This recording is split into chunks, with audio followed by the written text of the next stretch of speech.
SI কেলেংকাৰী অন্যতম অভিযুক্ত এছপি সঞ্জিত কৃষ্ণই প্ৰৱেশ কৰিছে ইতিমধ্যে আৰক্ষী সঞ্চালক প্ৰধানৰ কাৰ্যালয়ত আৰু উল্লেখ কৰিব পাৰি যে আমি কৈ আছোঁ আপোনালোকক কৰিমগঞ্জৰ তদানীন্তন এছপি সঞ্জিত কৃষ্ণৰ বাসগৃহৰ পৰাই ফাদিল হৈছিল এছআই নিযুক্তি পৰীক্ষাৰ এই প্ৰশ্নকাকত আৰু এই মুহূৰ্তত শেহতীয়া খবৰ দিবলৈ পোনপটীয়া সম্প্ৰচাৰত আছে আমাৰ জ্যেষ্ঠ সাংবাদিক গৌৰৱজ্যোতি নেওগ। গৌৰৱ, আপোনাৰ ওচৰলৈ আহিছোঁ, শেহতীয়া খবৰ কি আছে?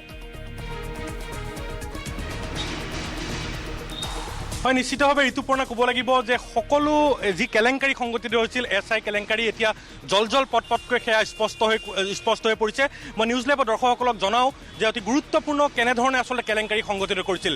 যোৱা 20 তাৰিখে যিহেতু এছআই পৰীক্ষা আছিলে, কিন্তু তাৰ পূৰ্বে যোৱা 16 তাৰিখে কৰিমগঞ্জৰ পৰা 4জনীয়া এটা টীম আহিছিলে কাহিলীপাৰালৈ। যিহেতু কাহিলীপাৰাত যি ষ্ট্ৰং ৰুম আছে, সেই ষ্ট্ৰং ৰুমত কুৱেশ্যন পেপাৰ ৰখা হৈছিলে আৰু যি 4জন লোক আহিছিলে সেই 4জনে 17 তাৰিখে কুৱেশ্যন পেপাৰ লৈ পেলাই কৰিমগঞ্জলৈ ৰাওনা হৈছিলে আৰু সেইমতে 18 তাৰিখে যোৱা 18 ছেপ্টেম্বৰত তেওঁলোক গৈ পাইছিলেগৈ কৰিমগঞ্জত। আৰু কৰিমগঞ্জত গৈ পোৱাৰ লগে লগে প্ৰথমতে যি কুৱেশ্যন পেপাৰৰ ট্ৰাংক সেয়া লৈ যোৱা হৈছিলে এছপি সঞ্জিত কৃষ্ণৰ যি বাংলো আছে, যি চৰকাৰী বাসভৱন আছে, সেই চৰকাৰী বাসভৱনলৈ লৈ যোৱা হৈছিল। আৰু সেই সময়ত 4জন যি লোক আছিলে, যি আৰক্ষী বিষয়া আছিল কৰিমগঞ্জৰ পৰা অহা, তেওঁলোকে ইতিমধ্যে কোৰ্টত 164 ষ্টেটমেণ্ট দিছে। সকলো কথা 164 ষ্টেটমেণ্ট লিপিবদ্ধ কৰিছে।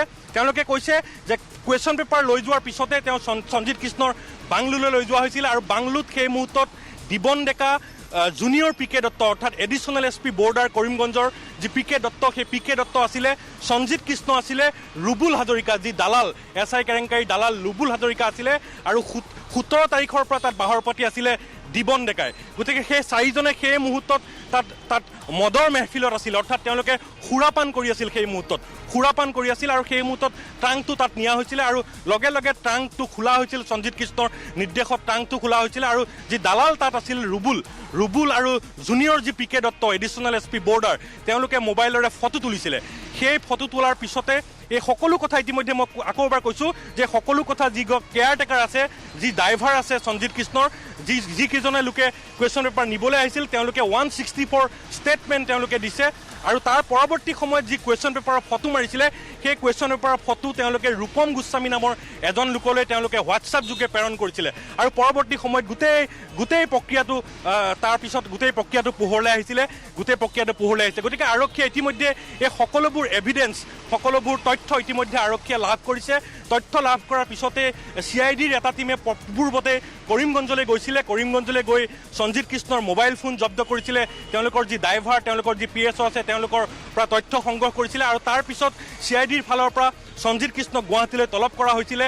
লগে লগে ৰাজ্য চৰকাৰে সঞ্জিত কৃষ্ণক বৰপেটাৰ FRলৈ অপসাৰিত কৰা হৈছিলে। সঞ্জিত কৃষ্ণ গুৱাহাটীলৈ আহিল। গুৱাহাটীলৈ অহাৰ পিছত আৰক্ষীয়ে তেওঁলোকক 2 দিন ধৰি জেৰা কৰিলে, সকলো কথা ক্ৰছ এক্সামিন কৰাৰ পিছত সঞ্জিত কৃষ্ণক গ্ৰেপ্তাৰ নকৰি পেলাই আৰক্ষীয়ে তেওঁক ঘৰলৈ যাবলৈ দিলে। কিন্তু তাৰ পৰৱৰ্তী সময়ত সঞ্জিত কৃষ্ণই 2 দিন ধৰি ঘৰৰ পৰা পলাতক হৈ থাকিল। আৰক্ষীয়ে তেওঁক যোগাযোগ কৰিছিলে, কিন্তু কোনো ধৰণৰ যোগাযোগ লাভ কৰা নাছিল। এই মুহূৰ্তৰ ডাঙৰ খবৰটো হৈছে যে যিজন পলাতক সঞ্জিত কৃষ্ণ, সেই সঞ্জিত কৃষ্ণ এই মুহূৰ্তত অসম আৰক্ষীৰ মুখ্য কাৰ্যালয়ত প্ৰৱেশ কৰিছিলে আৰু মুখ্য কাৰ্যালয়ত প্ৰৱেশ কৰাৰ পিছতো মুখ্য কাৰ্যালয়ত তেওঁক ভিতৰত সোমাবলৈ দিয়া নাছিলে। পৰৱৰ্তী সময়ত তেওঁক ভিতৰলৈ মাতি নিয়া হৈছিলে।